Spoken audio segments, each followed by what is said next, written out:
నమస్తే మేడం. ఈ రోజు నమస్తే మనకి అండి. గారు వైజాగ్ నుండి వచ్చారు మాస్టర్స్ మనకి. మేడం గారు 2007లో వంశీ కిరణ్ ద్వారా ప్రభావతమే ధ్యానంలోకి వచ్చారు. 2020లో ఆవిడకి హెల్త్ ప్రాబ్లమ్స్ ఎన్నో రావడం వల్ల అద్భుతంగా ఎంతో ధ్యాన సాధన చాలా సీరియస్‌గా చేసి కుండలిని జాగృతి ఇవన్నీ కూడా ఎంతో కోర్సెస్ కూడా నేర్చుకొని ఆవిడ చక్కగా సాధనలో ముందుకు వెళ్లారు.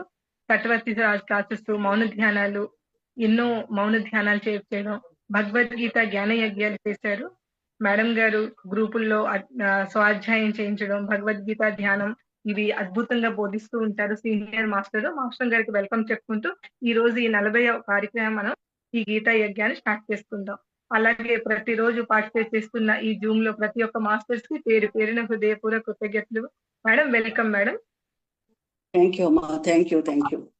ముందుగా మన గురువు గారిని సుభాష్పతి గారికి, స్వర్ణమాలమ్మకి అనేక వేల సాష్టాంగ నమస్కారాలతో మరి వారిని ఆహ్వానిద్దామండి. అలాగే మహావతార్ బాబాజీ వారిని కూడా అనేక వేల సాష్టాంగ నమస్కారాలతో మన గ్రూప్కి ఆహ్వానించుకుందాం. అలాగే సమస్త గురుమండలిని, సప్తర్షి మండలిని అందరినీ కూడా మన గ్రూప్కి ఆహ్వానించుకుందాం. హాస్టల్ మాస్టర్స్ అందరినీ మన గ్రూప్కి ఆహ్వానించుకుందాం. చివరిగా జగద్గురువైన శ్రీకృష్ణ పరమాత్ముల వారిని, అర్జునుల వారిని అనేక వేల సాష్టాంగ నమస్కారాలతో వారు మన గ్రూప్కి వచ్చి వారు మనకి చక్కగా గీతామృతాన్ని బోధించి చక్కగా ఆచరించే శక్తిని, అనుభవించే శక్తిని, ఆనందించే శక్తిని కలగజేయవలసిందిగా, చివరిగా మోక్ష స్థితిని కలగజేయవలసిందిగా కృష్ణ పరమాత్మల వారిని, అర్జునుల వారిని కోరుకుంటున్నామండి. ముందుగా వినాయకుడు ప్రార్థన చేసుకుందామండి. వినాయకుడు ఓం గణానాం త్వాం గణపతిగం హవామహే కవిం కవీనాముపమశ్రవస్తమం జ్యేష్ఠరాజం బ్రహ్మణస్పత ఆన శృण्वन्नोतिभिः सीदसादनं प्रणो देवी सरस्वती वाजेभिर्वाजिनीवती धीनामवित्र्यवतु गणेशाय नमः सरस्वत्यै नमः ॐ श्रीगुरुभ्यो नमः ॐ शान्ति शान्ति शान्तिः पर्तीश्वराय विद्महे सच्चदेवाय धीमहि तन्नः सर्वः प्रचोदयात् ॐ पत्रीश्वराय विद्महे ध्यानदेवाय धीमहि तन्नः सर्वः प्रचोदयात् ॐ शान्ति शान्ति शान्तिः हरिः ओम् ॐ पार्थाय प्रतिबोधितां भगवता नारायणेन स्वयं व्यासेन ग्रथितां पुराणमुनिना मध्ये महाभारताम् अद्वैतामृतवर्षिणीं भगवतीम् अष्टादशाध्यायिनीम् अम्ब त्वामनुसन्ददामि भगवद्गीते भवद्वेषिणीम् ఓం శాంతి శాంతి శాంతి. ఈ గ్రూపులో ఉన్న ధ్యానులందరికీ అనేక వేల నమస్కారాలండి. తర్వాత నన్ను ఆహ్వానించిన ఇక్కడి నిర్వాహకులందరికీ నాకు ఈ అవకాశం ఇచ్చినందుకు అనేక వేల కృతజ్ఞతలు తెలుపుకుంటున్నాం. వారికి మన గురువు గారికి కూడా అనేక వేల కృతజ్ఞతలు తెలుపుకుంటూ ఈరోజు భగవద్గీతని స్టార్ట్ చేసుకుందామండి. నాకు తెలిసిన కొద్ది జ్ఞానాన్ని మీతో పంచుకోవడానికి వచ్చానండి. భగవద్గీత అనేది కేవలం కృష్ణార్జునుల సంభాషణ మాత్రమే కాదు, ఇది ప్రతి వాని హృదయమందు నిరంతరం జరుగుతున్న సంభాషణే. అర్జునునికి ఒక్కరికే కృష్ణ పరమాత్మ బోధించట్లేదు, మనందరికీ ఎన్నో వేల సంవత్సరాల నుంచి ఎంతో మంది రాజులు విన్నారు, ఎంతో మంది మునీశ్వరులు విన్నారు, ఎంతో మంది తపస్సులు విన్నారు. విని వారి జీవితాన్ని బాగు చేసుకునే అవకాశాన్ని కల్పించుకున్నారు. సంశయములని నావరించుకున్నప్పుడు, సంకటములు సంప్రాప్తమైనప్పుడు, నిరాశ నిరుత్సాహములు వచ్చినప్పుడు భగవద్గీతను ఒక్కసారి తెరిచి చూడండి. ఇది గాంధీ మహాత్ముడే చెప్పాడు. అన్ని సంశయములు పటాపంచలయ్యే స్తోత్రం మీకు వస్తుందటండి. అన్ని కష్టాలు నివారణ అయ్యే స్తోత్రం మీకు వస్తుందటండి, శ్లోకం మీకు వస్తుందటండి. దాన్ని నువ్వు ఆచరించడమే నీ బాధ్యత. భగవద్గీతను కృష్ణ పరమాత్మ చెప్పాడు, దాన్ని మనం ఆచరిస్తే అనేక వేల ప్రయోజనాలు ఉన్నాయి. భగవద్గీత చాలా విశిష్టమైనది. ఇది శోకాన్ని నుంచి దూరం చేసేది, ఆనంద ప్రాప్తిని కలగజేసేదే భగవద్గీత. ఇలాంటి భగవద్గీత మనకు ఉండడం మనం చాలా అదృష్టవంతులం. కృష్ణ భగవానుని నోటి నుంచి వచ్చింది, స్వయంగా భగవానుని నోటి నుంచి వచ్చిన భగవద్గీతని మనం నేర్చుకుంటున్నాం. ఇది చాలా చాలా మంచి విషయం అండి, చాలా మరి అదృష్టం అండి ఇది. భగవద్గీత నేర్చుకున్నామంటే మనం ఎంత అదృష్టవంతులు అయితేనే భగవద్గీత నేర్చుకుంటామండి. మరి గణపతి సచ్చిదానంద స్వామి చెప్తారు, మన ఇంట్లో ఒకళ్ళు ఇద్దరు భగవద్గీత చదివినా ఆ ఇంట్లో అటు 7 తరాలు ఇటు 7 తరాలు అనేక పాపాల నుంచి నిష్కృతి పొందుతారట. అంటే ఏంటి? ఆ జ్ఞానము యొక్క వైబ్రేషను ప్రతి వాళ్ళకి అలా వ్యాపించి అనేక పాపాలు తొలగుతాయని ఆయన ఉద్దేశ్యం అండి, మహానుభావుడు చెప్తున్నారు. అలాగే మరి గీతామృతాన్ని బోధించి అనేక వేల మంది ప్రయోజనం పొందారు. మహాత్మా గాంధీ ఏంటి, తిలక్ ఏంటి, తర్వాత ఏమో ఎంతోమంది ఫారినర్స్ కూడా, నెల్సన్ మండేలా దగ్గర ఎప్పుడూ భగవద్గీత ఉంటూనే ఉండేదటండి. మరి మనం ఆశ్చర్యపోతాం నిజంగా, ఫారినర్స్ కూడా భగవద్గీతని మరి చదివేవారట. మహాత్మా గాంధీ గారు ఆమె దక్షిణాఫ్రికా వెళ్ళినప్పుడు ఈయన ఐన్స్టీన్, మీ గ్రంథం ఉంది కదా, మత గ్రంథము, అద్భుతమైన గ్రంథం అని. ఏమిటదంటే భగవద్గీత అని. అప్పటి వరకు గాంధీ గారికి భగవద్గీత తెలియదట. అప్పుడు ఆశ్చర్యపోయాడట, ఎలాంటి గ్రంథము మనకుంది, మన పెద్దవాళ్ళు కూడా అనుసరించగా మనకు తెలియట్లేదు, మన పెద్దవాళ్ళు అనుసరిస్తే మనకు తెలుస్తుంది. ఇది చాలా ఆశ్చర్యపోయి ఆయన మరి అప్పటి నుంచి భగవద్గీతను వదలలేదు. ఆయన చేతిలో ఎప్పుడు ఒక చేతిలో భగవద్గీత ఉండేది, ఒక చేతిలో ఎప్పుడు భగవద్గీత ఉండేది, ఒక చేతిలో మరి కర్ర ఉండేది పాపం ఉండి, అలాగే ఎన్నో మైళ్ళు ప్రయాణం చేసి మన దేశానికి స్వాతంత్రాన్ని తీసుకొచ్చారు. ఈ భగవద్గీత అన్ని వేదాలు ఉపనిషత్తుల సారమే భగవద్గీత అండి. మనల్ని బలానికి దగ్గరగా బలహీనతలకు దూరంగా ఉంచేదే భగవద్గీత అండి. ఇంకంతకంటే ఏమీ లేదు. మన బలానికి దగ్గరగా అంటే మన ఆత్మకు దగ్గరగా, శరీరానికి కొంచెం దూరంగా ఉంచేదే భగవద్గీత. భగవద్గీత జీవన గ్రంథము, ఆచరణ గ్రంథం కూడా. మరి శంకరాచార్యుల వారు కూడా భగవద్గీత కించిదతీత గంగాజలవ కణికాపీత సుకృతపీయన మురారి సమర్చ క్రియతే తన్య యమేవన చర్చ.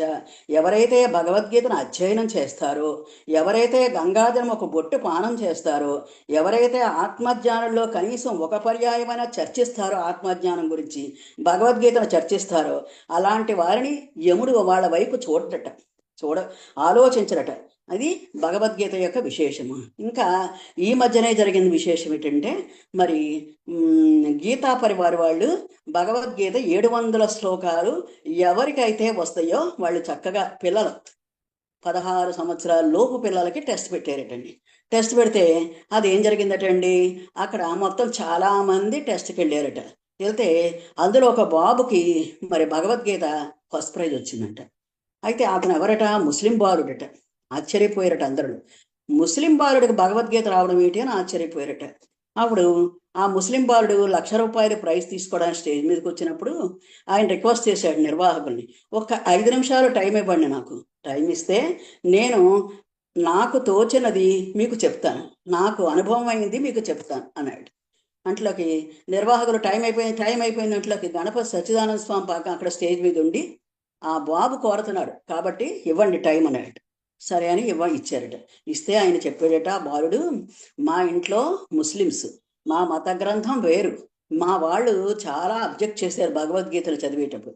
కానీ నాకు ముందు ₹1,00,000 ఆశతోటి భగవద్గీతను చదవడం మొదలుపెట్టాను. భగవద్గీతను చదవడం మొదలు పెడుతులోకి అది పూర్తిగా చదివేటప్పటికి నాకు మరి చాలా భావాలు తెలిసినాయి. నా భావాలు ఉన్నత స్థితికి వెళ్ళాయి. నేనున్నప్పుడు భావాలతోటి ఉన్నత స్థితికి వెళ్ళాను. నా గుణాలన్నీ మార్చుకోగలిగాను. నేను మార్చుకొని నేను వెంటనే నాన్ వెజ్ అనే దాన్ని వదిలేశాను. పూర్తిగా వదిలేసి ఇంట్లో తినని చెప్తే మా వాళ్ళు చాలా ఫీల్ అయిపోయారు. వీడు పాడైపోయాడు, ఈ భగవద్గీతను చదివి వీడు మన కులానికే మన మతానికే మనకు అప్రతిష్ట తెచ్చాడు అంటే అప్పుడు చెప్పాట, ఇది ఏ మతానికి సంబంధించింది కాదు భగవద్గీత, విశ్వమానవ గ్రంథము, విశ్వంలో ఉన్న మానవులందరికీ ఉపయోగపడే గ్రంథమే భగవద్గీత. ఇలాంటి భగవద్గీతను మీరు అపోహలు పెట్టుకోకండి. ఇది ప్రతి వాళ్ళు చదవాల్సిన గ్రంథము. మన జీవితం ఆనందంగా ఉండడానికి ఈ గ్రంథము, మన ఆత్మ సామ్రాజ్యాన్ని తెలుసుకోవడానికి ఈ గ్రంథం ఉపయోగపడుద్ది, మనం పరమానందం పొందడానికి ఈ గ్రంథం ఉపయోగపడుద్ది, తర్వాత మన జీవితం సక్రమంగా ఉండడానికి ఈ గ్రంథం ఉపయోగపడుద్ది అని అతను తెలుసుకుని ఆ భావోద్వేగాలు తగ్గడానికి కూడా ఈ గ్రంథం ఉపయోగపడుద్ది అని తెలుసుకుని అప్పుడు అతను ఇంట్లో వాళ్ళకి నచ్చజెప్పినా వాళ్ళు వినలేదట. కానీ ఇతను మటుకు నాన్ వెజ్ మానేసాయట. పూర్తిగా ఈ ధ్యానము, శాకాహారము వీటిలోనే అతను లీనమయ్యాడట. మరి అంతెందుకు, మన అల్లా బక్షు గారు చూడండి, ముస్లిమే. ఆయన చెప్పిన జ్ఞానం మరి ఎవరో చెప్పరు. అల్లా బక్షు గారు ముస్లిమే. ఎంత బాగా చెప్తారని అంటే దీనికి మతానికి కానీ కులానికి కానీ ఏమీ లేదు. జాతి మత కుల భేదము లేని గ్రంథము భగవద్గీత. ఇందులో కృష్ణ పరమాత్మ ఏమీ జాతి మత కుల భేదాలు చెప్పలేదు, స్త్రీ పురుష భేదాలు చెప్పలేదు. నెక్స్ట్ తర్వాత ఏంటంటే మీరు ధనిక పేద తేడా లేదు కృష్ణ పరమాత్మకి. తర్వాత జీవులలో కూడా ఏ తేడా లేదు. అహమాత్మ కూడా కేశ సర్వభూతాశయ స్థిత అన్నాడు. అంటే 10వ అధ్యాయం 20వ శ్లోకంలో చెప్తున్నాడు, నేను అన్ని జీవరాశుల్లో ఉన్నాను, ఆది మధ్యము అంతము అన్ని చోట్ల నేనే ఉన్నాను. అలాంటప్పుడు నువ్వు నన్ను ఎక్కడ వెతుకుతావు? ప్రతి చోట నేనే ఉన్నాను. నువ్వు కళ్ళు తెరుచుకో, నువ్వు నన్ను చూసే దృష్టి పెంచుకుంటే నీ సృష్టి మారుతుంది అని చెప్పాడు. అప్పుడు ఏం జరిగిందంటే కృష్ణ పరమాత్మ చెప్పింది అలాగా, ఆ విధంగా భగవంతుడు ప్రతి దాంట్లోనూ ఉన్నాడు. మన ఆత్మస్వరూపంగా అందరిలోనూ ఉన్న ఆత్మే పరమాత్మ. శ్రీకృష్ణ పరమాత్మ పూర్ణాత్మ. శ్రీకృష్ణ పరమాత్మ ఇచ్చిన జ్ఞానాన్ని అర్జునుడు విని అతను చక్కగా జీవితాన్ని పెంపొందించుకున్నాడు. అర్జునుడే కాకుండా ఎంతో మంది మహారాజులు కూడా విన్నారట. అందుకే వశిష్ఠ గీత, అష్టావకర గీత, ఇలాగ అనేక రకాల జాబలి గీత, ఇలాగ ఉద్ధవ గీత, ఇలాగ అనేక రకాల గీతలు వచ్చినాయి. కానీ అవన్నీ ఇతరుల నోటి నుంచి వచ్చినాయి. కానీ సాక్షాత్ శ్రీకృష్ణ పరమాత్మ నోటి నుంచి ఉద్భవించిన ఈ భగవద్గీత అంత పవర్ఫుల్ అండి. అది దీనికి మించిన మరి ఏదీ లేదు. ఎవరైతే భగవద్గీతను అధ్యయనం చేస్తారో వాళ్ళ జీవితం ఇంకా ఆనందంగా సాగినట్టేనండి. అయితే ఈ గీతా సౌధానికి మరి 3 అంతస్తులు పెట్టారట కృష్ణ పరమాత్మ. మొదటి అంతస్తులో 6 గదులటండి. 6 గదుల్లో కర్మయోగాన్ని బోధించారట. మొదటి 6 అంతస్తుల్లో 1వది విషాదయోగం పోయినా మిగతా 5 కర్మయోగాన్ని బోధించారు. కర్మయోగం అంటే ఏంటి? మానవుడు భూమి మీదకి రాగానే వాడు బుద్ధి కర్మానుసారిణి అని వాడు బుద్ధి ప్రకారం కర్మలు చేస్తూనే ఉంటాడు. ఆ కర్మలు చేస్తున్నప్పుడు ఆ కర్మలు ఏ విధంగా చేస్తే అతనికి కర్మ లేకుండా ఉంటాడో, అకర్ముడుగా ఉంటాడో ఆ విధానాన్ని 5వ అధ్యాయం వరకు చాలా చక్కగా చెప్పారండి కృష్ణ పరమాత్మ. అనేక యజ్ఞాల రూపంలో చెప్పారు, అనేక పనుల రూపంలో చెప్పారు, అనేక వాటి గురించి చెప్పారండి. మరి అన్నిట్లో కంటే మరి 2వ అధ్యాయంలో కర్మణ్యేవాధికారస్తే మా ఫలేషు కదాచన మా కర్మ ఫల హేతుర్భో మాతే సంగోస్త్వ కర్మణి. దీని ఎందేంటి అంటే కర్మలు చేయుట యందు నీకు అధికారం ఉంది, కానీ కర్మఫలమును ఆశించకూడదు. కర్మణ్యేవాధికారస్తే, కర్మలు చేయుట యందు నీకు అధికారం అనేది ఉంది, కానీ కర్మలు చేయుట యందు నీకు అధికారం లేదు. కాబట్టి నువ్వు కర్మణ్యేవాధికారస్తే మా కర్మ ఫల హేతుర్భు అంటే కర్మలు చేసి నువ్వేం చేస్తావు? కర్మల యందు అక్కడ కర్మ ఫలితానికి నువ్వు కారణభూతుడు కాకు. కర్మణ్యేవాధికారస్తే అంటే కర్మ ఫలితానికి నువ్వు ఆధారభూతుడు కాకు. ఎందుకని ఆధారభూతుడు అయితే నువ్వేం చేస్తావు తెలుసా? దానికి మంచి జయం వచ్చిందనుకో ఆనందపడతావు, అపజయం వస్తే బాధపడతావు. నెక్స్ట్ టైం నువ్వు అది రాయాలంటే భయపడిపోతావు, పరీక్ష రాయాలంటే భయపడిపోతావు. ఎందుకని? దానిలో మార్కులు తక్కువ వచ్చినాయి, దాన్ని ఒక భూతంలాగా చూస్తావు, ఒక భయం ఏర్పడిపోద్ది. నువ్వు కర్మలు చేయడం మానేసి అకర్మణత్వంలోకి పోతావు. కాబట్టి కర్మణ్యేవాధికారస్తే, కర్మలు చేయుటందే అధికారం ఉంది.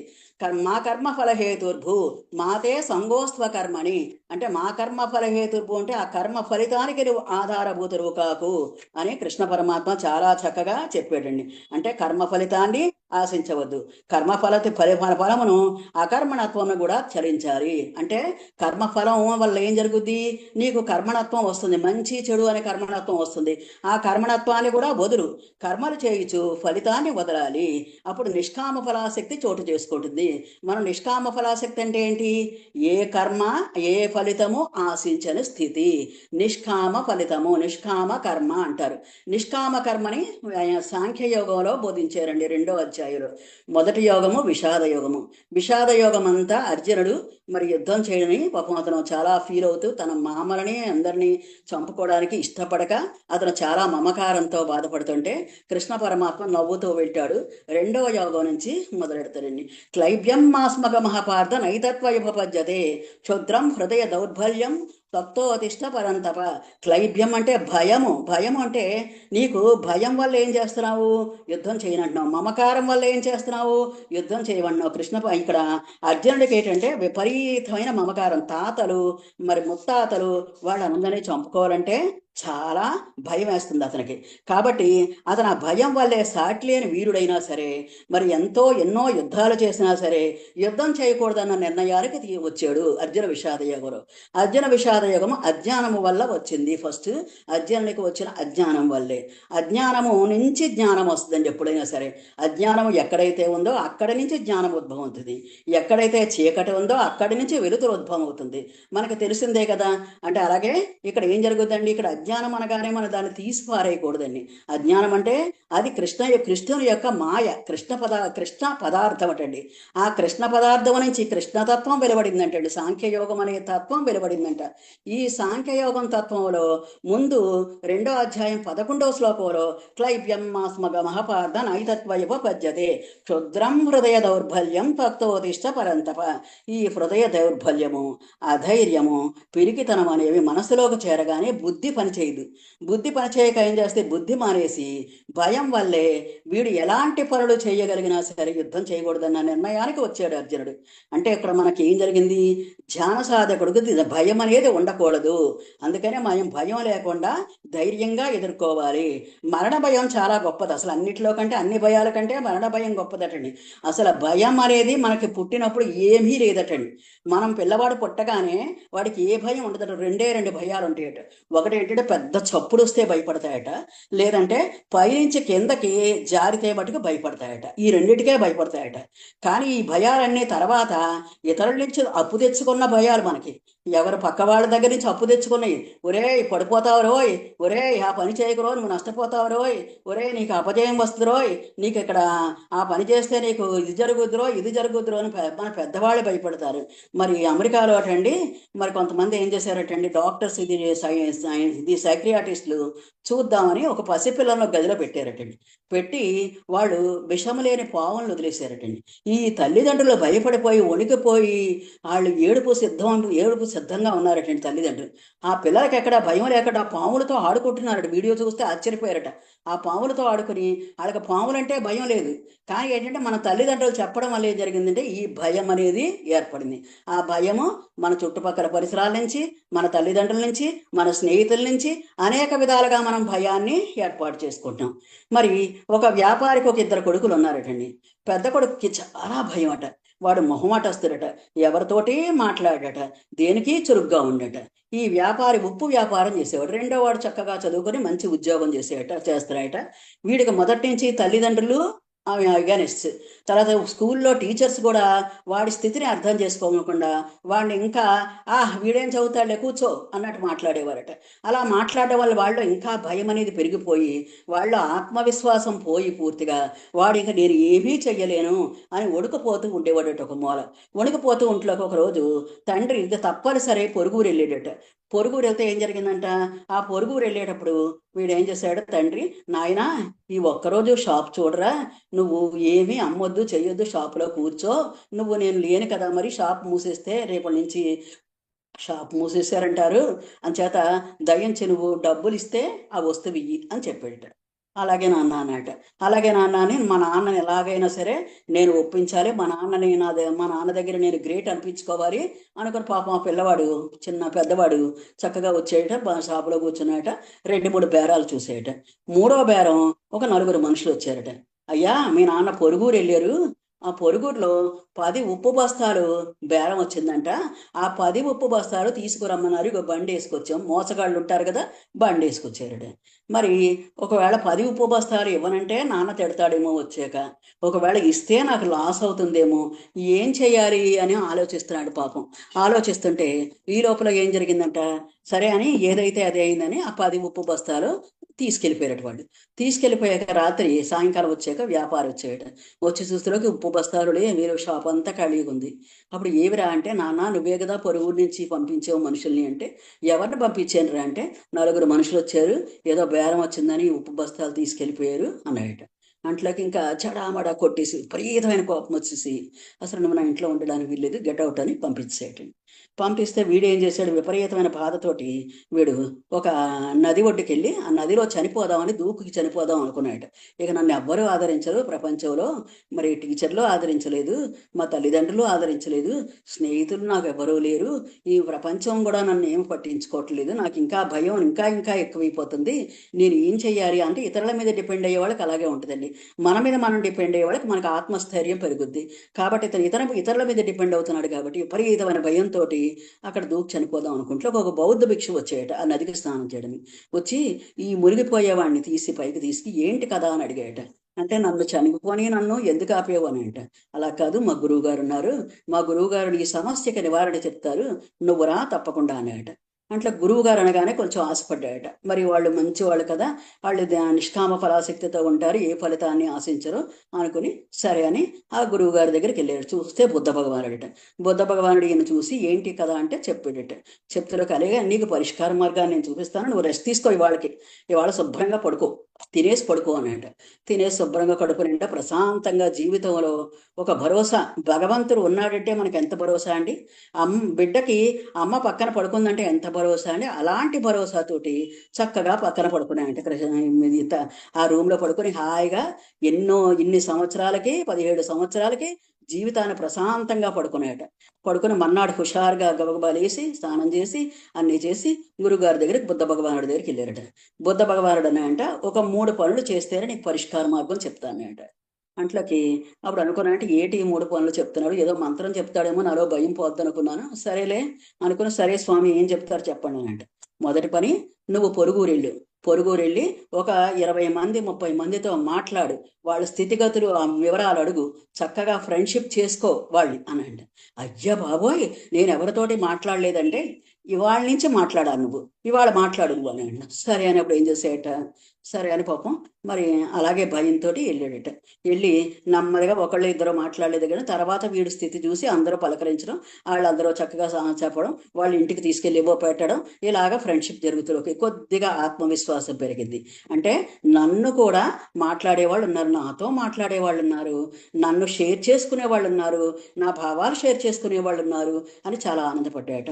ఆనందపడి అప్పుడు ఇంటికి సాయంకాలం వచ్చి ఆశ్రమానికి, అయ్యా చాలా హ్యాపీ అనిపించింది నా జీవితంలో, నాకు చాలామంది ఒక 20 మంది చాలా బాగా మాట్లాడారు నాతోటి, చాలా ఫ్రెండ్లీగా ఉన్నారు, మళ్ళీ మళ్ళీ రమ్మన్నారు అని చెప్పాట. అట్లకి బుద్ధ భగవానుడు నమ్ముకుని, సరే రేపు 2వ రోజు ఇంకో పరీక్ష ఉందని అంట. అట్లకి సరే స్వామి అని వెళ్ళి పడుకున్నాడట. తినేసి శుభ్రంగానే పడుకున్నాక మన్నాడు వచ్చాట. మన్నాడు వచ్చాక ఏం జరిగిందంట, స్వామి ఇవాళ ఏం చేయమంటారని అంట. ఇవాళ మన స్కూల్లోనూ పిల్లలు ఉన్నారు కదా, ఆ పిల్లలకి నీటి యొక్క ఆవశ్యకత గురించి నువ్వు 1 గంట సేపు చెప్పాలి అని. అయ్యా బాబోయ్, నేను ఎప్పుడు స్కూల్లోనే చదవలేదు, నీరు తాగుతానే కానీ నాకు ఇంకంతకంటే తెలియదు అని. నీరు తాగుతావు కదా, నీటితో ఏం ఉపయోగాలు ఉన్నాయో నీకు తెలుసు కదా, అవన్నీ నువ్వు చెప్పు, నాకు తెలియదు అన్నాడట బుద్ధ భగవానుడు. అంట్లోకి అప్పుడు మరి చెప్తేనే నువ్వు పరీక్ష పాస్ అవుతేనే నీకు పరిష్కార మార్గం చూపిస్తుంది. అయ్యి బాబోయ్, నేను మొదటి పరీక్ష పాస్ అయిపోయాను, ఇది కూడా పాస్ అయితే నాకు పరిష్కార మార్గం చెప్తారు గురువు గారు అనుకుని ఏం చేసేట, నెమ్మదిగా ఆ వేళ ఏం చేసేట, ఈ నీటి యొక్క ఆవశ్యకత, నీరు దేనికి ఉపయోగపడుతుంది, మొక్కలకు ఉపయోగపడుతుంది, నీరు లేకపోతే ఎలాగ చనిపోతారు పక్షులు, తర్వాత మొక్కలకు నీరు ఎంత ఆవశ్యకత, పక్షులకు నీరు ఎంత ఆవశ్యకత, మనం నీరు లేకపోతే ఎలాగ చనిపోతాము, ఇలా రకరకాలుగా అన్నీ నోట్ చేసుకొని ఆ పిల్లలకి వెళ్ళి అనర్గళంగా చెప్పేయటం గంట సేపు. చెప్తులోకి అది వచ్చి పిల్లలు చాలా బాగా చెప్పాడు ఇలాగా అని చెప్పాడట. రవి చాలా బాగా చెప్పాడు అని చెప్పారట. తర్వాత ఇతను వచ్చి బుద్ధ భగవానుడి దగ్గరికి చాలా కాన్ఫిడెంట్గా, సార్ ఈ రెండో పరీక్ష కూడా పాస్ అయ్యానా అని అడిగేట. పాస్ అయ్యా అన్నాయట. మరి మూడో పరీక్ష ఏంటంటే రేపు చెప్తాను ఇల్లు అన్నాయట. మర్నాడు ఏం చేశారట, మరి బుద్ధ భగవానుడు పిలిచి అన్నాయంట, ఇప్పుడు నువ్వు మీ ఊరెళ్ళి మీ నాన్నగారి కాళ్ళ మీద పడి క్షమాపణ కోరు, ఇంకెప్పుడు అలా చెయ్యను, నేను అజ్ఞానం వల్ల చేశాను అని క్షమాపణ కోరు. అజ్ఞ బాబోయ్, మా అమ్మా నాన్న దగ్గరికి వెళ్ళమంటే వెళ్ళననేట. వెళ్ళకపోతే వెళ్ళిపో అవతలకే, నువ్వు పడిపోతాన్నావు కదా, పడిపో నువ్వు అన్నాడు. ఇప్పుడు కొద్దిగా కాన్ఫిడెన్స్ వచ్చింది కదా, అంటే శరీరం మీద మనకి ఈ మన జీవితం మీద సంతృప్తి వచ్చింది, మరి ఆనందం వచ్చింది, ఇవన్నీ కాన్ఫిడెన్స్ వచ్చింది. కాన్ఫిడెన్స్ రావడం వల్ల సరే మూడవ కోరిక కూడా నెరవేరుద్దాం గురువుగారికి అనుకుని ఏం చేశాడట, సరే అని వెళ్ళాడట. వెళ్ళి వాళ్ళ నాన్న, అప్పటికే తల్లి బాధపడుతుందండి, విపరీతంగా బాధపడుతుందండి పెద్ద కొడుకు పోయినందుకు. అప్పుడు కొడుకుని చూడగానే ఆనందపడిపోతే ఈయన కూడా వెళ్ళి వాళ్ళ నాన్న కాళ్ళ మీద పడి, నాన్న నేను తప్పు చేశాను, నన్ను క్షమించు, ఇక నుంచి నేను అలా చెయ్యను, నేను తెలివితేటలుగా మొసలుకుంటాను అని వాగ్దానం చేశాడట. అప్పుడు తండ్రి కూడా సంతోషపడి కొడుకుని కౌగలించుకున్నాక ఏంటి జరిగింది అంటే ఇలా ఇలా అని చెప్పాడు. ఆ గురువు గారిని వదలకు అని చెప్పాడట. సరే అని అప్పుడు గురువు గారు మన్నాడు దగ్గరికి వెళ్ళి 3 పరీక్షలు అయిపోయినాయి కదా, నాకు పరిష్కార మార్గం చెప్పాడు. ఇక పరిష్కార మార్గం నీ చేతుల్లోనే ఉంది. నువ్వేం చేసావు, మొదటి రోజు వెళ్ళనన్నావు, నలుగురిలోనూ కలిసావు. మన గురువు గారు కూడా ఏం చేశారు, మనకి ధ్యాన మహాచక్రం అని పెట్టారు. ధ్యాన మహాచక్రం పెట్టి మనందరినీ ఒక చోట గ్యాదర్ చేశారు. అంటే నలుగురితోటి కలవడం, ఐకమత్యంగా మాట్లాడడం, ప్రతి వాళ్ళతో మాట్లాడడం, మనం చక్కగా వాళ్ళని ఆత్మీయంగా భావించడం, ఇవన్నీ చెప్పారు మనకి. రెండవ రోజు ఏం జరిగిందండి, చక్కగా నీటి యొక్క ఆవశ్యకత ఇవన్నీ చెప్పారు. మన గురువు గారు మనకేం చెప్పారు, ఏ వస్తే ఏ చెప్పు, బి వస్తే బి చెప్పు, సి వస్తే సి చెప్పు, నీకు ధ్యానంలో ఏమొచ్చాయి అని అవన్నీ చెప్పమన్నారు. అలాగే వీడు కూడా పిల్లలకి క్లాస్ చెప్పాడు. కాబట్టి మన గురువు గారు చెప్పిన బోధనలు చేయడం వల్ల మనలో భయం పోద్ది. మూడవది అయితే సంపూర్ణ శరణాగతి. మన ఆత్మకు సంపూర్ణ శరణాగతి పొందితే మన ఆత్మ సాధించలేనిది లేదు, మన ఆత్మకు భయం అనేది లేదు. అది కొండల్లో కూడా అవలీలగా కదిలించగలిగే శక్తి ఉంది ధ్యానంలో. నువ్వు ధ్యానం బాగా చేస్తే విపరీతంగా చేయగలిగే శక్తి ఉంది. అలాగే ఈ శ్లోకం అతను కృష్ణ పరమాత్మ అర్జునుడికి ఆ విధంగానే బోధించి ఈ మమకారం కరెక్ట్ కాదు, ఏది ధర్మమైతే ఆ ధర్మం చెయ్యాలి, ధర్మాన్ని నిర్వర్తించవలసిన బాధ్యత నీకుంది, కాబట్టి ఈ భయాన్ని పోగొట్టు, ఈ భయం అతి దుర్భరము అని కృష్ణ భగవానుడు ముందు 2వ అధ్యాయం 3వ శ్లోకంలోనే చెప్పేటండి. తర్వాత మనం ఇక్కడ ముఖ్యంగా ఏం జరుగుద్దంటే, మనం ముందు ఏ అధ్యాయానికి ఏ ఫలితం ఏది వస్తుంది, అసలు ఏ అధ్యాయంలో ఏముంది తెలుసుకోవాలి. ఎందుకంటే శ్లోకాల గురించి మీకు చాలా మంది చెప్పే ఉంటారు, కానీ ప్రతి అధ్యాయంలో 18 అధ్యాయాలు ఉన్నాయని చెప్పాను కదా. మొదట కర్మయోగం అని చెప్పాను కదండి. కర్మయోగం అయిపోయాక 2వ అంతస్తు ఏంటో తెలుసా మీకు, 2వ అంతస్తు భక్తి యోగము. భక్తి యోగం అంటే భగవంతుణ్ణి అమితంగా ఉపాసన చేయడం, ఆరాధించడం, ప్రేమించడం, అతని చింతనలోనే ఉండడం, ఇలాగా భక్తి యోగము. భక్తి యోగం అంటే మనం ఏమనుకుంటామంటే ఏదో ఉపాసన అనుకోకూడదు, ఉపాసనా మార్గము కాదు. భక్తి యోగం అంటే ఉపాసనా మార్గమే కాదు. కాబట్టి గుర్తుపెట్టుకోండి, భక్తి యోగం అంటే భగవంతుని అమితంగా ప్రేమించడం, సంపూర్ణ శరణాగతి పొందడమే భక్తి యోగము. కాబట్టి 1వ అధ్యాయం మనకి విషాద యోగం అండి. కాబట్టి విషాద యోగంలో మరి మనకి తెలిసిందే, అజ్ఞానంతో ఉన్నాడు. 2వ అధ్యాయం నుంచి 5వ అధ్యాయాల వరకు మన జీవన ప్రణాళిక ప్లానింగ్ ఉన్నాడు. అంటే కర్మయోగం గురించి చెప్పారు. కర్మలు ఏ విధంగా చేయాలి, ఏ విధంగా చేస్తే నీ ఆత్మకు ఉపయోగపడతాయి, ఈ విధంగా కర్మయోగం గురించి మనకి ప్రణాళిక గురించి చెప్పారండి. మరి 6వ అధ్యాయం నుంచి 11వ అధ్యాయం వరకు ఏం చేశారు అంటే, 2వ అంతస్తులో ఏం చెప్పారు, భక్తి తత్వం అనేక రీతుల విచారణ చేసి ఉన్నారు. 12వ అధ్యాయంలో సగుణ భక్తి, నిర్గుణ భక్తి అంటే విగ్రహాలను ఆరాధించడం, విగ్రహాలను ఆరాధించకుండా నీ ఆత్మను ఆరాధించడం, 2 రకాల భక్తుల గురించి చెప్పాడు. కానీ 2 రకాల్లో కూడా నిర్గుణ భక్తే గొప్పది. అందుకే ఆర్తులు, అర్థార్థులు, జిజ్ఞాసి, జ్ఞాని.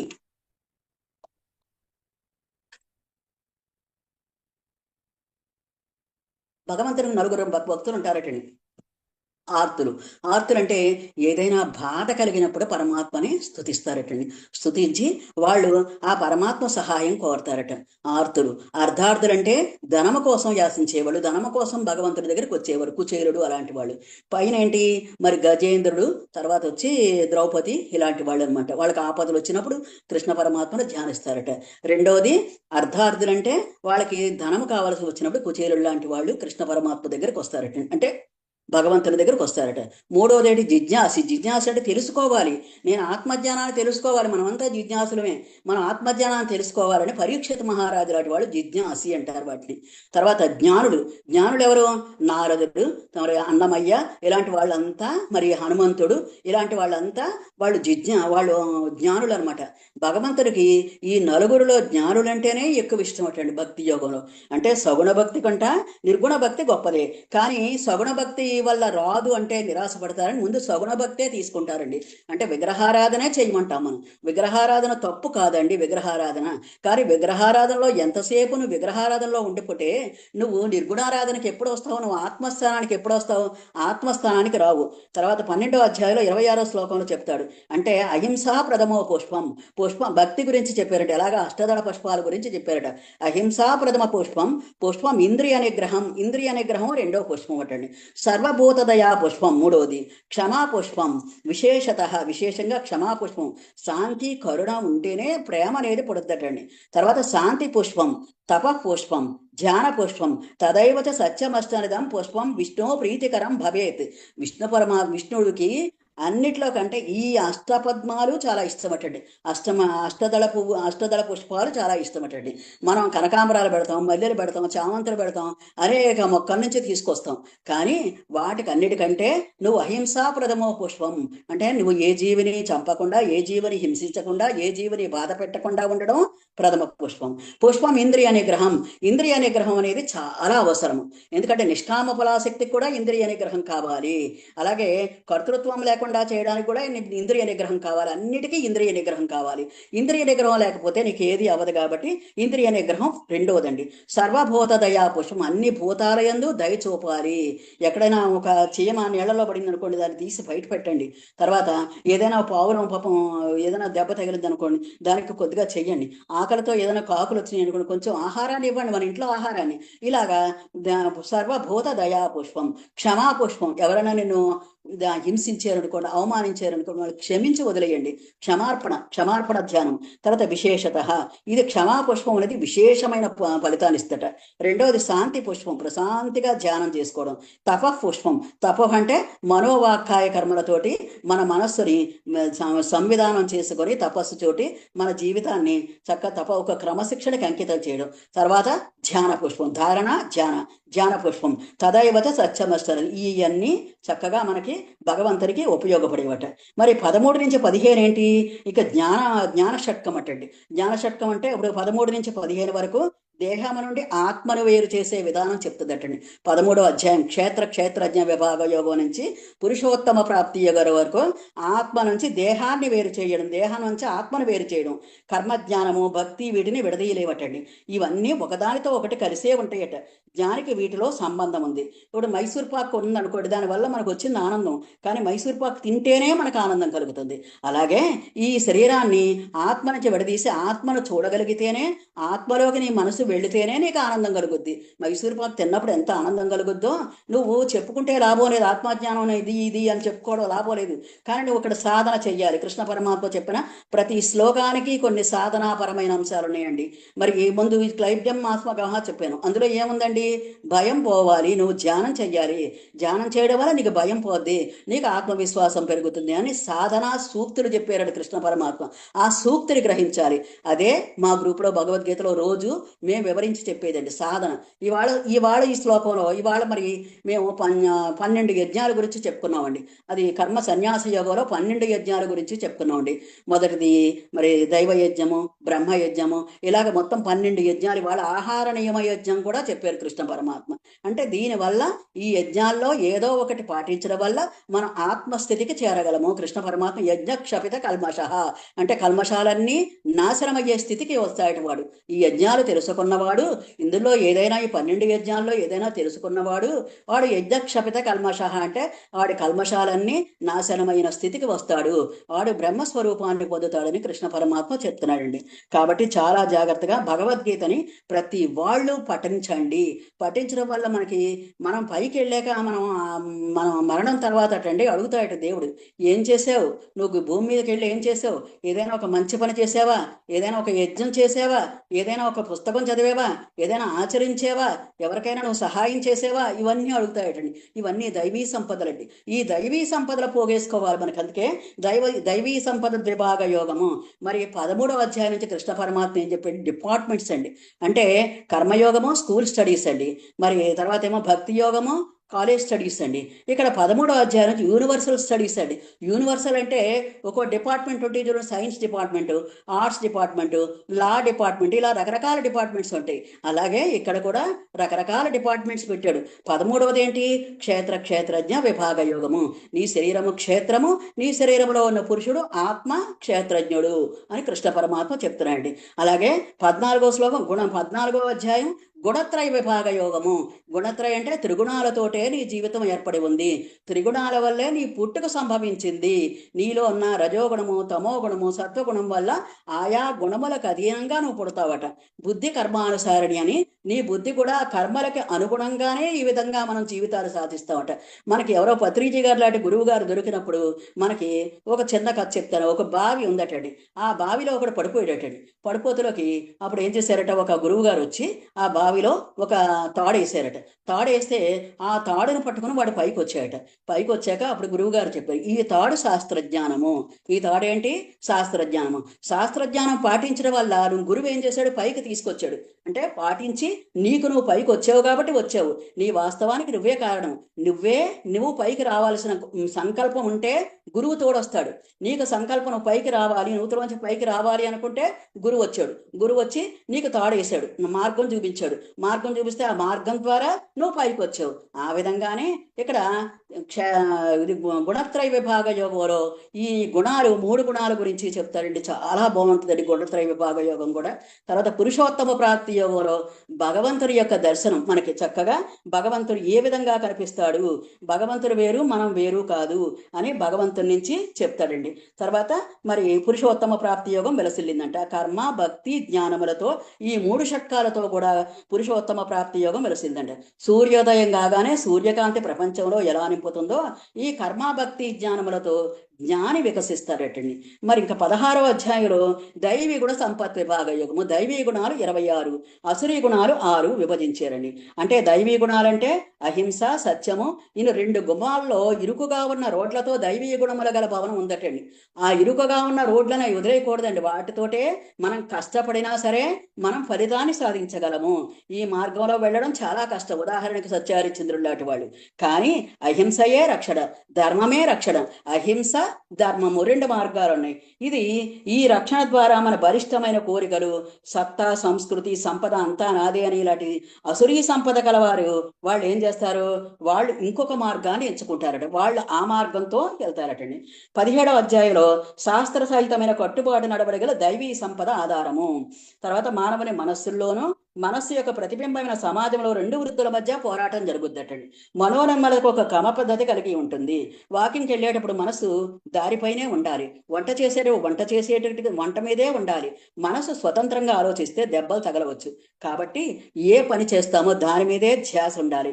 మన కర్తవ్యాల్ని పూర్తిగా నెరవేర్చుకుని యజ్ఞము, దానము, తపస్సు అని ఈ 17వ అధ్యాయంలో చెప్పండి. శ్రద్ధాత్రయ విభాగ యోగము.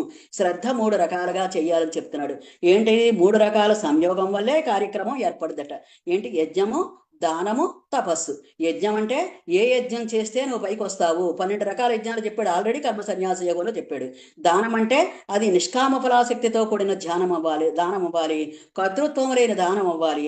అలాగే తపస్సు కూడా వాచక తపస్సు, తర్వాత దైవీ పెద్దవాళ్ళని గౌరవించడం అనే తపస్సు, వాచక తపస్సు, తర్వాత మానసిక తపస్సు. ఇలా 3 రకాల తపస్సుల గురించి వచ్చాడు. వాచక తపస్సు అంటే మౌనం కూడా వాచక తపస్సులో ఒక భాగం. అనుద్వేగకరం వాక్యం సత్యం ప్రేహి ప్రీహితం చేయత్ స్వాధ్యాయాభ్యాసనం చైవ వాంగ్మయం తప ఉచ్యతే. అనుద్వేగకరం, ఉద్వేగం లేకుండా మాట్లాడడం అనేది వస్తుందటండి వాక్ తపస్సు వల్ల. అనుద్వేగకరం వాక్యం, మంచి వాక్యాలు మాట్లాడడం వస్తట. సత్యం, సత్యం మాట్లాడటం వస్తట. ప్రీహితం, ఇతరులకు ప్రియం చేసేటట్టు మాట్లాడడం వస్తట. ప్రీహితం చేయత్ స్వాధ్యాయాభ్యాసనం చైవ. దీనివల్ల ఈ మానసిక వాక్ తపస్సు వల్ల ఏం జరుగుతుంది, మంచి మంచి శాస్త్రాలు చదవడం అనే జ్ఞానం వస్తుందట. స్వాధ్యాయాభ్యాసనం వై వాంగ్మయం తప ఉచ్యతే. నీ వాక్కు తపస్సుతోటి లీనమై ఉంటుందట. మౌనం అనే తపస్సుతోటి ఆత్మస్థానానికి చేరడానికి లీనమై ఉంటుందట. కాబట్టి ఈ తపస్సులు కూడా చాలా ముఖ్యము. యజ్ఞము, దానము, తపస్సు ఈ మూడు సంయోగం వల్లే మన ఆత్మ అనేది మనకు కలుగుతుందటండి. ఈ యజ్ఞం ఉద్దేశ్యం సృష్టికి తొలగించడమే యజ్ఞము. సృష్టికి కలిగించే ఆపదలన్నీ తొలగించడమే యజ్ఞము. ఉదాహరణకు స్కూల్లో కుర్రవాడు ఉన్నాడు. ఆ కుర్రవాడు రోజు వెళ్ళి ప్రార్థనకి వెళ్ళి చేసేవాడు. ఆ రోజు ప్రార్థనకి వెళ్లకుండా వాడు ఏం చేశాడు, స్కూల్ అంతా తుడుస్తున్నాడు. ఎందుకని, స్కూల్ అంతా చాలా చిందరవందరగా ఉన్నదాన్ని తుడుస్తున్నాడు. కాబట్టి అదొక యజ్ఞం, క్లీన్ చేసే యజ్ఞం. యజ్ఞం అంటే మనం సమిదలు వేసుకోవడం, ఇవన్నీ అగ్ని వేసుకోవడం, నెయ్యి వేసుకోవడం ఇలాంటివి కాదండి. మనం చేసే పనంతా యజ్ఞమే. అలాగే ధాన్యం పండించడానికి ఆది నుంచి సృష్టి నుంచి భూమికి రుణపడి ఉన్నాం. ఆ భూమికి చక్కగా కలుపు మొక్కలు తీయడం, నీళ్లు పెట్టడం, ఇది సారవంతం చేయడం, ఇదంతా యజ్ఞమే. దానికి సృష్టి రుణము తీర్చిన వాళ్ళం అవుతామట. అప్పుడు సృష్టికి రుణం తీర్చిన వాళ్ళం అవుతామట. అలాగే దానం, సమాజానికి కర్మఫలాసక్తి లేకుండా దానం చెయ్యాలి. మనల్ని ఇంత చేసిన దేహానికి రుణము తీర్చిన వాళ్ళము అవుతామట. అలాగే సృష్టికి చేయుదానని యజ్ఞము, సమాజము చేయుదానని దానము. తపస్సు అంటే శరీరము దినదినము వార్ధక్యంతో క్షీణించిపోతూ ఉంటుంది. దీనికి వికాసం కలిగించడానికి, వికారాలు పోగొట్టుకోవడానికి తపస్సు చెయ్యాలి, ధ్యానం చెయ్యాలి. సృష్టి, సమాజము, శరీరానికి సహాయపడమని శ్రద్ధాత్రయ విభాగంలో చెప్తున్నారు. కబీర్ కూడా ప్రార్థన చేసేట. ఈ సాధన సాత్విక సాధన కావాలి. దీనికి ఆహార శుద్ధి, సాత్విక ఆహారం కూడా చాలా అవసరమట. సాత్విక గుణం గల వారి మనస్సు పరిశుద్ధంగా ఉంటుంది. కాబట్టి ఆహార శుద్ధి వల్ల చిత్తశుద్ధి కలుగుతుంది. యుక్త ఆహార విహారస్య యుక్త చేష్టస్య కర్మసు యుక్త స్వప్నావబోధస్య యోగి భవతి తుక్కః. యజ్ఞము, దానము, తపస్సు వేరు వేరు వస్తువులుగా భావించితే వాటికి భేదం లేదటండి. అది సృష్టి సమాజంలోనే ఉంది, శరీరము సృష్టి కూడా సమాజంలోనే ఉంది. వీటి వల్ల సమత్వం ఏర్పడదట. తర్వాత ఇంకా మరి 18వ అధ్యాయం మనకి చక్కగా మోక్షత్రయ విభాగ యోగము, మోక్షం అనేది ఎలాగ కలుగుతుంది. 17వ అధ్యాయంలో రకరకాల శ్రద్ధల గురించి చెప్పాడు. 18వ అధ్యాయంలో హింసాత్మక చర్యలు, అసత్యమయ కర్మలు, చౌర్యము వంటి ఫలత్యాగపూర్వకంగా చేయబడవు. అలాంటి వాటివి ఫలము త్యాగం చేయడానికి పనికిరావు. మనం ఏదో దొంగతనం చేసి ఈ ఫలితాన్ని భగవంతుడికి ఇచ్చేసారంటే కుదరదండి. అది మనకి ఇలాంటివి కుదరబట. ఫలత్యాగం అని ఒరిపిడి రాతిపై ఈ కర్మలు గాలిలో ఎగిరిపోతాయట. మరి సూర్యకాంతి వ్యాపించినంతనే వస్తువులన్నీ దగదగా ప్రకాశించును, దానిలో అంధకారము కనిపించు. సూర్యకాంతి అంటే నిష్కామ ఫలాశక్తి. కృష్ణ భగవానుడు చెప్పిన వాక్యాలు మనం పాటిస్తేనే అప్పుడు సూర్యకాంతి భగభగా మండుద్దట. గురువుపై అచంచల భక్తి ఉన్న శిష్యుడు నిద్రపోయే గురువుపై దోమ వాలగా ఏం చేసేట, ఒక దోమను ఏదో కర్రతో కొట్టాడు. అది ఎలా ఉంది, సూక్ష్మ శరీరానికి కొట్టాడు, కానీ స్థూల శరీరానికి కొట్టాడు. సూక్ష్మ శరీరానికి కట్టడి చేసేందుకు స్థూల శరీరాన్ని శిక్షించినట్లుగా ఉందట. తర్వాత కటిక ఉపవాసం కూడా వద్దంటున్నారు. అది రాక్షస తపస్సు అన్నారు. తపస్సులో రాక్షస తపస్సు. 17వ అధ్యాయంలో 3 రకాల శ్రద్ధలు చెప్పారు కదా, రాజసిక శ్రద్ధ, సాత్విక శ్రద్ధ, తామసిక శ్రద్ధ. ఇలా 3 విడుదల శ్రద్ధల గురించి చెప్పడం అంటే గుణముల గురించి చెప్పడం. ఈ అధ్యాయంలో కృష్ణ పరమాత్మ 3 విధములైన ఆహారము, సాత్విక, రాజసిక, తామసిక ఆహారాలు కూడా చెప్పారు. యజ్ఞాలు కూడా సాత్విక, రాజసిక, తామసిక యజ్ఞాలు. తపస్సు కూడా శారీరక, వాచక, మనో తపస్సులు. దానాలు కూడా సాత్విక, రాజసిక, తామసిక దానాలు. ఈ విధంగా కృష్ణ పరమాత్మ 18 అధ్యాయాలు మన కోసం మనకి చక్కగా వివరించాడు. ఇక మనం బీజ శ్లోకాలు అంటే ప్రతి అధ్యాయానికి ఏం జరుగుతుందంటే ఒక్కొక్క బీజ శ్లోకం వివరించారు కృష్ణ పరమాత్మ. బీజ శ్లోకం విద్యా ప్రకాశానందగిరి స్వామి ఏం చేశారంటే, ఒక బీజం వేస్తే మొక్క ఎలా పెందుదో, ఎలాగ పెరుగుద్దో ఆ విధంగా అధ్యాయం అన్నిట్లో ఒక ముఖ్యమైన శ్లోకాన్ని బీజంగా ఎంచుకున్నారండి. మరి అర్జున విషాద యోగంలో బీజ శ్లోకం ఏంటంటే, వృషీకేశం తదా వాక్యమిదమావాహ మహీపతే సేనయోరుభయోర్మధ్యే రథస్థాపయముచ్యతే. కురుక్షేత్ర సంగ్రామానికి రాగానే అర్జునుడు ఏం చేశాడు, కేశవ మరి యుద్ధ వీరులందరినీ చూడాలని ఉంది, నాకు యుద్ధం మధ్యగా నిలబెట్టు అన్నాడు. నిలబెట్టు అంటే అప్పుడు ద్రోణుడు, భీష్ముడు, కర్ణుడు, దుర్యోధనుడు ఇలా వాళ్ళంతా చూస్తుండగా వాళ్ళ ఇరు సేనల మధ్య రథాన్ని ఆపేటట్టండి. ఆపడం వల్ల అప్పుడు ఈయన చూసినప్పుడు ఆయనకి ఈ మమకారం అనే బంధం ఏర్పడి ఆ విషాదం అనే వచ్చి ఆఖరికి గాంధీవాన్ నకాంక్షే విజయం కృష్ణ నచరాజ్యం కృష్ణ సుఖానచ కిన్నో రాజ్యేన గోవింద కిం భోగైర్జీవితేనవా, నాకు ఏ కాంక్ష లేదు, నేను భిక్షమెత్తుకు బతుకుతాను కానీ నేను వీళ్ళని చంపలేను, నన్ను వద్దు, ఈ చంపడం వల్ల నేను అనేక పాపాలు మూట కట్టుకుంటాను అని కృష్ణ పరమాత్మకు చెప్పి గాంధీవాన్ని వదిలేసే స్థితికి వచ్చాడు. ఆ గాంధీవంతో ఎన్నో యుద్ధాలు చేశాడు. అలాంటి మహావీరుడు మమకారం అనే దానికి లోనై భయంతో అక్కడ ఏర్పరిచాడు. కాబట్టి ఈ అర్జున విషాద యోగం అంతా ఈ శ్లోకము బీజమంత్రమై ఉన్నది. రెండో అధ్యాయంలో 23వ శ్లోకం అండి. ఇది అందరికీ తెలుసు మీకు. నైనం చిందంతి సహస్రాణి నైనం దహతి పావకః నచైనం క్లేదయంత్యాపో నశోషయతి మారుతః.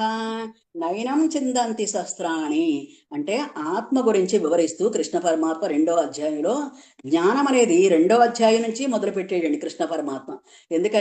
ఎందుకంటే జ్ఞానము రాకపోతే, నీకు ఆత్మజ్ఞానము తెలియకపోతే నీకు ఈ భయము, ఈ ఆందోళన, ఈ దుఃఖము ఇలా ఉంటాయి. కాబట్టి నీకు ఆత్మజ్ఞానం తెలియాలి అంటే నీ శరీరము కాదు ముఖ్యము, నీకు ఆత్మ ముఖ్యము. ఆత్మకి చావు లేదు. ఆత్మ ఏ శస్త్రంతో బంధించలేదు. ఆత్మని ఏది ఏ అగ్నితోటి మండింపలేదు. ఆత్మ ఏ నీటితోటి తడపలేదు. నశోషయతి మారు, ఎటువంటి గాలి ఆత్మను ఆర్పలేదు. ఏది ఆత్మను టచ్ చేయలేదు. ఆత్మ అనేదేంటి? పరమాత్మ నుంచి వచ్చిన అంశాత్మ, కృష్ణ పరమాత్మ నుంచి వచ్చిన పూర్ణాత్మ నుంచి వచ్చిన అంశాత్మ. ఈ అంశాత్మ భగవంతుడండి. నేను భగవంతుడే, నువ్వు భగవంతుడివే. ఎంతసేపు ఉంటుంది ఈ ఆత్మ? శరీరం ఉన్నంత వరకే ఉంటుంది. అందుకే వాసాంసి జీర్ణాని యథా విహాయ నవాని కృష్ణాతి నరోపరాణి తథా శరీరాన్ని విహాయ జీర్ణాన్ని అన్యాని సంయాతి నవాని దేహి.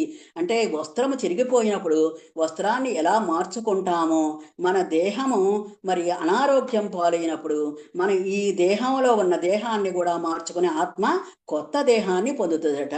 కొత్త వస్త్రాన్ని మనం ఎలా పొందుతామో అలాగే ఈ దేహం కూడా కొత్త దేహాన్ని పొందడానికి ఉత్సుకత చూపిస్తుంది అని వాసాంసి జీర్ణాన్ని శ్లోకంలో చెప్తున్నాడు. తర్వాత ఈ యొక్క ఆత్మ యొక్క విశిష్టత గురించి చెప్తున్నాడు ఈ శ్లోకంలో. పూర్తిగా 2వ అధ్యాయం అంతా ఆత్మ యొక్క విశిష్టత. నాకు ఈ 2వ అధ్యాయం చాలా చాలా ఇష్టం అండి. 2వ అధ్యాయం చదివితే మనకి చాలా గుణాలు మారుతాయండి. గుణాలు మారితేనే మనం భగవంతుని మన ఆత్మను మనం తెలుసుకోగలమండి. మనం ఆత్మను తెలుసుకోవాలి. ధ్యానం బాగా కుదరాలి. చాలా మంది ధ్యానం సరిగ్గా కుదురుతలేదు, మాకు ధ్యానం అనేది సరిగ్గా రావడం లేదు అంటారు. అంటే గుణాలు ఉధృతంగా ఉన్నప్పుడు మీకు ఎలాగ జరుగుద్దండి? మీకు ధ్యానం ఎలా కుదురుతుందండి? ఎలాగ కుదరదు. ఎందుకంటే గుణాలు విస్తారంగా మనకి ఆలోచనలు విపరీతంగా ఉన్నాయి. ఏంటి? ఈర్ష, ద్వేషము, అసూయ, ఈ కామక్రోధ లోపమోదమోచ్చర్యాలన్నీ. కామము క్రోధము 2 దొంగలటండి. ఆ దొంగల 2 ఇంటికి ప్రవేశించగానే మనకి మిగతా దొంగలన్నీ వెనకాలే వచ్చేస్తాయి ఏంటండి. కాబట్టి ముందు కామం వస్తుందట, కోరిక వస్తుందట. కోరిక ఏంటి? ఏదైనా వస్తువు చూడగానే కోరిక. ఆహా, ఈ వస్తువు చాలా బాగుంది, ఈ వస్తువు నాకు కూడా ఉంటే బాగుండు అని ఇంద్రియాలు ఏం చేస్తాయి? దీనికి ఒక చిన్న కథ చెప్తాను. ఇక్కడ ఇంద్రియాల ముందు ఒక అతను అటు అలా వస్తున్నాడట. వస్తుంటే ఈ రోడ్డు మధ్యలోను అక్కడ పక్కన పెద్ద మామిడి తోట ఉందంట. ఆ మామిడి తోట ఏం చేశాయట? మామిడి తోటలో పళ్ళు విరగబూసున్నాయట. ఆహా, ఓ 2 పళ్ళు కోసుకో తిన్నాం, చాలా బాగున్నాయి అనుకునేట కళ్ళు. ఆ మనిషి యొక్క కళ్ళు అనుకునేట. ఆహా, ఇది చాలా బాగున్నాయి మామిడి పళ్ళు, ఈ మామిడి పళ్ళు కోసుకు తింటే చాలా బాగుంటుంది అనుకుని ఏం చేస్తుందట? కాళ్ళతో చెప్పేయట అతని కాళ్ళతోటి, నువ్వు ఆ తోట దగ్గరికి వెళ్ళు, ఆ చెట్టు దగ్గరికి వెళ్ళు. సరే అని కాళ్ళు ఏం చేసినాయంట? కళ్ళు చెప్పినట్లుగా మనసు ఉంది కదండి, మనసు ఆర్డర్ ఇచ్చింది. కళ్ళు చెప్పినవి అక్కడ పళ్ళు ఉన్నాయని నువ్వు వెళ్ళు అంది. అట్లా సరే అని కాళ్ళు ఏం చేసినాయి? అక్కడికి వెళ్ళి చెట్టు దగ్గరికి వెళ్తలోకి ఆ కాళ్ళు ఏం జరిగినాయి? చెట్టు దగ్గర తీసుకొచ్చాక మనసు ఏం చేసింది? నీ పని అయిపోయింది, చేతులు అందంట, నువ్వు వెళ్ళి అది కాళ్ళు చెట్టు ఎక్కుతి, నువ్వు ఆ పళ్ళు కొయ్యి అందంట. సరే ఆయన చేతులు ఏం చేసినాయంట? 2 పళ్ళు కోసినాయట. కోసాక అప్పుడు మనసు ఏం చేసిందంట, ఈ వాటిని తిను అని నోటికి చెప్పిందంట. నోరు ఏం చేసిందంట, చక్కగా వాటిని తింటుందంట. తింటుంటే అప్పుడు ఏం జరిగిందంటండి, ఈ లోపల తోటమాలు వచ్చాడట. తోటమాలు వచ్చి వీపు వీపు మీద కర్రొచ్చుకొని దబిదిబి 2 బాదులు బాదేయట. అమ్మో అమ్మో అనుకుట్లోకి ఎక్కడొచ్చేయండి నీళ్లు, కళ్ళంటానే వచ్చాయి. కళ్ళు చూసినాయి కాబట్టి కళ్ళంటారే నీళ్ళు వచ్చాయి. నువ్వు ఏ కర్మ చేస్తే ఆ కర్మే నీకు వస్తుంది. కాబట్టి దీన్ని ఫలితముతో కూడిన కర్మ అంటే నిష్కామ ఫలాశక్తి, నిష్కామ ఫలం లేకుండా మామూలు మానవుడు చేసిన అజ్ఞానంతో చేసిన కర్మలు. అలాగే జ్ఞానంతో ఇది ఎలా చేస్తాడు, వాడు తోటమాలని రిక్వెస్ట్ చేసి ఒక పండు తీసుకుని ఇలా గుడికి వెళ్తున్నాను, లేదా ఆ పిల్లవాడికి ఆకలిగా ఉన్నాడు, వాడికి 2 పళ్ళు ఇద్దాము అని అడిగితే వాడు ఏం చేస్తాడు, నిష్కామ ఫలాశక్తితో కోరాడు కాబట్టి వాడు పళ్ళు ఇస్తే అప్పుడు ఇతనికి ఏమీ ప్రయోజనం ఉండదు. కానీ ఇక్కడ దొంగతనం అనే కర్మ కూడా ఇతనికి అంటబడింది. కాబట్టి మనం ఏ కర్మ చేస్తే ఆ కర్మ ఖచ్చితంగా ఉంటుందండి. కాబట్టి కర్మలు చెయ్యడం, చేసే విధానము, కర్మలు అకర్మణత్వంగా ఎలా మారాలి, 2వ అధ్యాయం అంతా కర్మల గురించి చెప్తాయండి. టైం లేదు కాబట్టి ఊరుకున్నాను. ప్రతి శ్లోకానికి చక్కగా మనం ఉపమానం చెప్పుకొని చక్కగా చెప్తే ఆ శ్లోకం పూర్తిగా లోపలికి ఇంకుద్దండి. ఇంకడం వల్ల ఏంటంటే మన గుణాలు మారుతాయి, మన ప్రవర్తన మారుతుంది, ధ్యానం అనేది చక్కగా జరుగుద్ది, మన జీవితం ఆనందంగా ఉంటుందండి. ఈ భగవద్గీత చదివిన వాళ్ళకి చాలా మందికి అనేక రోగాలు కూడా తగ్గాయండి. అనేక రకమైన రోగాలు తగ్గి వాళ్ళు హీల్ అయ్యి మళ్ళీ మామూలు మనుషుల్లా ప్రవర్తించడానికి కూడా కారణమైంది. అంటే వాళ్ళ పూర్వజన్మ కర్మల వల్ల కొన్ని కర్మలు వస్తాయండి. ఆ కర్మలు కూడా మనం తొందరగా పెద్దది చిన్నదిగానిగా చేసి మనకు ఆ శక్తిని ప్రసాదిస్తాడు భగవంతుడు. ప్రసాదించి మనకు చిన్న కర్మగా దాన్ని రూపొందించుకోవడానికి వీలవుద్ది. బొంబాయిలో ఒక ఆవిడ 3 నెలలు భగవద్గీత చదివి క్యాన్సర్ లాంటి వ్యాధులు నివారణ చేసుకుందంట. అంటే ఈ భగవద్గీత చదవడం వల్ల మన గుణాలు మారుతాయి. దీనివల్ల ఫలితం వచ్చేస్తుందని నేను చెప్పనండి, చదవడం వల్ల దానివల్ల మన గుణాలు మారుతాయి. గుణాలు మారితే మనలో నాడీ మండలంలో మనకి ఈ విద్యుత్ మనకి ప్రవాహాలు జరుగుతాయండి. మరణం లేని మీరు చదివితే బుక్లో తెలుస్తుంది మీకు. ఈ విద్యుత్ ప్రవాహాలు, షాక్లు ఇలాంటివన్నీ వస్తాయి. ఆ షాక్లన్నీ మనకి తప్పు తీయండి. అప్పుడు మనకి డోపమైన్, ఎండార్ఫిన్ ఇలాంటి హార్మోన్స్ రిలీజ్ చేస్తాయి. తర్వాత ముఖ్యంగా ధ్యానం చేసేటప్పుడు చిరునవ్వుతో కొంచెం ధ్యానం చేయాలి. చిరునవ్వు కంపల్సరీగా ఉండాలి. చిరునవ్వు అంటే ఆహా ఇక్కడ మొహం మీద చిరునవ్వు ఉందంటే వెంటనే మైండ్కి సబ్జెక్ట్ వెళ్ళిపోద్ది. ఏంటిది, న్యూరాన్స్ ద్వారా. న్యూరాన్స్ అంటే సందేహాన్ని మన ఈ విషయాన్ని అందించే నాడులు న్యూరాన్స్. ఆ న్యూరాన్స్ ద్వారా వెళ్ళగానే మైండ్ ఏం చేస్తుందంటే అక్కడి నుంచి దానికి కావలసిన ఎంజైమ్స్ సృష్టిస్తుంది. ఎండార్ఫిన్ కానీ డోపమైన్ కానీ ఇలాంటివి సృష్టిస్తే ఏం జరుగుద్ది అంటే మన వ్యాధి నివారణకు ఉపయోగపడే ఎంజైమ్స్ అండి. అవి ఆ వ్యాధి నివారణకు ఉపయోగపడే ఎంజైమ్స్ మొత్తం శరీరం అంతా వ్యాపించడం వల్ల మనకి ఎక్కడైనా నొప్పులున్నా బాధలున్నా తగ్గుతాయండి. సైంటిఫిక్ గా కూడా అజయ్ బాబు గారు ఇలాగ చాలా మంది చెప్తున్నారు, వింటున్నాను. అంటే మన సైన్స్ కి ఈ భగవద్గీత ఆత్మజ్ఞానానికి చాలా చాలా సంబంధం ఉందండి. కాబట్టి మనం చక్కగా మనం ఇవన్నీ అవపోసన పట్టుకొని మనం భగవద్గీత శ్లోకం ఒక్కొక్క శ్లోకమే చదవాలి. అంతేగాని అన్ని శ్లోకాలు ఒక్కసారి చదువుతాం అంటే అవ్వదు. ఈ భగవద్గీత మొత్తం జ్ఞానం అంతా ఒక్కసారి నేర్చుకోవడానికి అవ్వదు. మేము రెండు సార్లు చదివాము. ఒకసారి పత్రిజీ గారు భగవద్గీత చదివాము, ఒకసారి ఈ విద్యాప్రకాశానందగిరి స్వామి చదివాము, రెండోసారి మళ్ళీ విద్యాప్రకాశానందగిరి స్వామి చదువుతుంటే ఇంకా ఇంకా లోతులు తెలుస్తుంది. ఒక్క శ్లోకం ఒక్కరోజు వివరణ అవుతుందండి అంతే. ఇంకా వివరణ సరిపోవట్లేదు, ఇంకా ఇంకా చెప్పుకోవాలనిపిస్తుంది. అంటే అంత టైం కావాల్సి వస్తుంది. తర్వాత మేము కూడా దాన్ని ఆచరించడానికి ప్రయత్నిస్తున్నాము, దాన్ని అనుభవించడానికి ప్రయత్నిస్తున్నాము, దాన్ని ఆనందించడానికి ప్రయత్నిస్తున్నాము. 2వ అధ్యాయంలో నయనం చందంతి శస్త్రాన్ని ఆ బీజం అండి. అంటే నీ ఆత్మ గురించి వివరణ చేసే విధానం గురించి 2వ అధ్యాయంలో చెప్పారండి.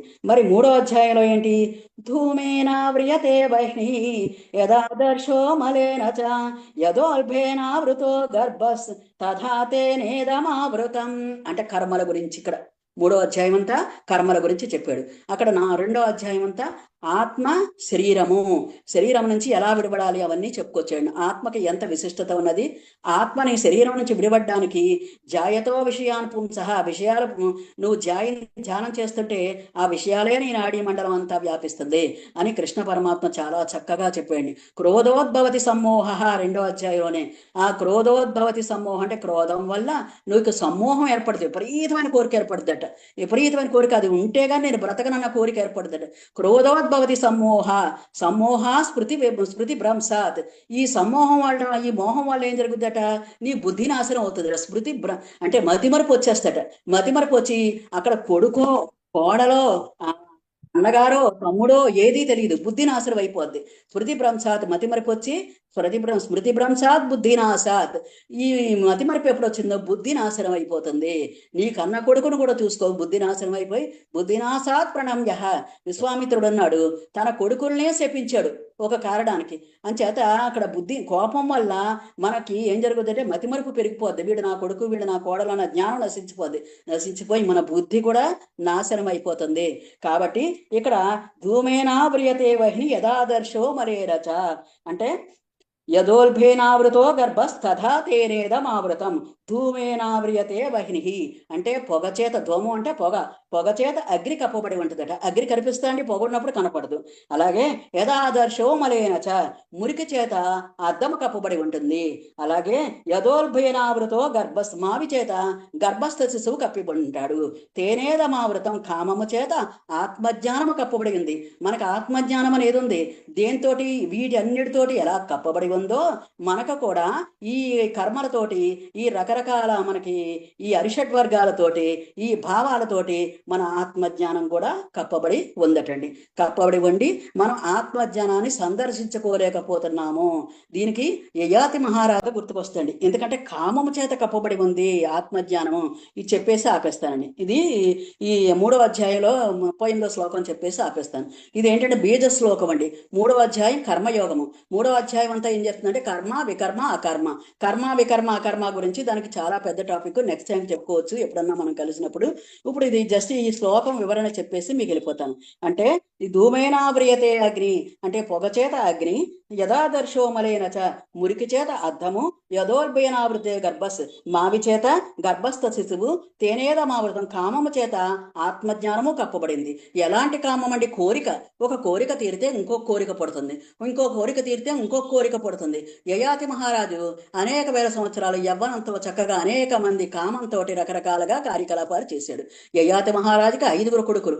5గురు కొడుకులైతే యయాతి మహారాజు ముసలితనం వచ్చేసింది. ముసలితనం వస్తువులోకి ఆయన తండ్రి అతను మామగారు శుక్రాచార్యులు యయాతి మహారాజుని శపిస్తాడు ఒక కారణం వల్ల. అది పెద్ద కదండి. శపించి ఏమంటాడు, నువ్వు తొందరగా ముసలివాడు అయిపోగాక అని తెప్పిస్తాడు.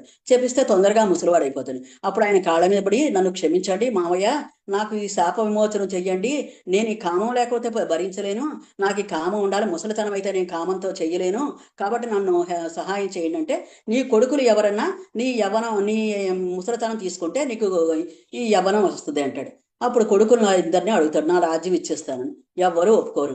ఆఖరి పురువులో చక్రవర్తి 15 ఏళ్ల కుర్రాడు. పాపం అతను ఏం చేస్తాడంటే నాన్న అడుగుతున్నాడు కదా అని నాన్నకి ఇస్తాడు. ఇస్తే వీడు ఏం చేస్తాడు, అనేక సంవత్సరాలు ఈ కామంతో అలాగా భోగిస్తే ఒక నాటికి విరక్తి వచ్చేసి అప్పుడు శుక్రాచార్యుల వారిని అడుగుతాడట, మామగారిని అడిగితే శుక్రాచార్యుల వారు చెప్తారట, ఇది ఎప్పటికీ నీకు ఇలాగే ఉండదు, నీకు ఆత్మజ్ఞానం అనేది రాదు, నువ్వు పరమాత్మను చేరే స్థితి కోల్పోతున్నావు, నువ్వు చూసుకో, ఇది సరైన మార్గం కాదు, ఇది కామము నీ చేత కప్పబడి ఉంది, నీకు అందుకని ఆత్మజ్ఞానం అనేది తెలియట్లేదు అని చెప్పాడు. అప్పుడు తన యవ్వనాన్ని కొడుక్కిచ్చి కొడుకు రాజ్యాభిషేకం చేసి ఆయన అడవికి తపస్సుకి వెళ్ళిపోతాడు. ఈ కామము చేత మనకు ఆత్మజ్ఞానము తెలియదు, భగవంతుని జ్ఞానం కూడా తెలియదు. అంచేత మనం చాలా జాగ్రత్తగా మనం ఎరుకతోటి మనం చక్కగా ధ్యానం చేద్దాము. ధ్యానం చేసి మన స్వస్వరూప సంధానాన్ని తెలుసుకుందాము. Thank you friends. ఈ అవకాశం నాకు ఇచ్చినందుకు మీకు అనేక వేల ధన్యవాదాలండి. ఓం యదక్షర పద భ్రష్టం మాత్రాహీనంతు యద్భవేత్ తత్సర్వం క్షమ్యతాం దేవా నారాయణ నమోస్తుతే. విసర్గ బిందు మాత్రాణి పదపాదాక్షరాణి చ న్యూనాని చాతిరిక్తాని క్షమస్వ సాయీశ్వర. అపరాధ సహస్రాణి క్రియంతే హర్నిశం మయా దాసోయమితి మాం మత్వా క్షమస్వ సాయీశ్వర. అన్యథా శరణం నాస్తి త్వమేవ శరణం మమ తస్మాత్ కారుణ్య భావేన రక్ష సాయీశ్వరం. ఓం జౌ శాంతిరంతరిక్షం శాంతి, పృథివీ శాంతిరాప శాంతిరోషధయ శాంతి, వనస్పతయ శాంతి, విశ్వే దేవ శాంతి, బ్రహ్మ శాంతి, సర్వం శాంతి శాంతిరేవ. శాంతి శామా శాంతిరేధి. ఓం శాంతి శాంతి శాంతి. ఓం అసతో మా సద్గమయ తమసో మా జ్యోతిర్గమయ మృత్యోర్మా అమృతంగమయ. ఓం శాంతి శాంతి శాంతి. స్వస్తి ప్రజాభ్యః పరిపాలయంతాం న్యాయేన మార్గేణ మహీమహీషా గోబ్రాహ్మణేభ్యः సోమస్తు నిత్యం. లోకా సమస్తా సుఖినో భవంతు. లోకా సమస్తా సుఖినో భవంతు. లోకా సమస్తా సుఖినో భవంతు. ఓం శాంతి శాంతి శాంతి. హరి ఓం తత్సత్. Thank you friends.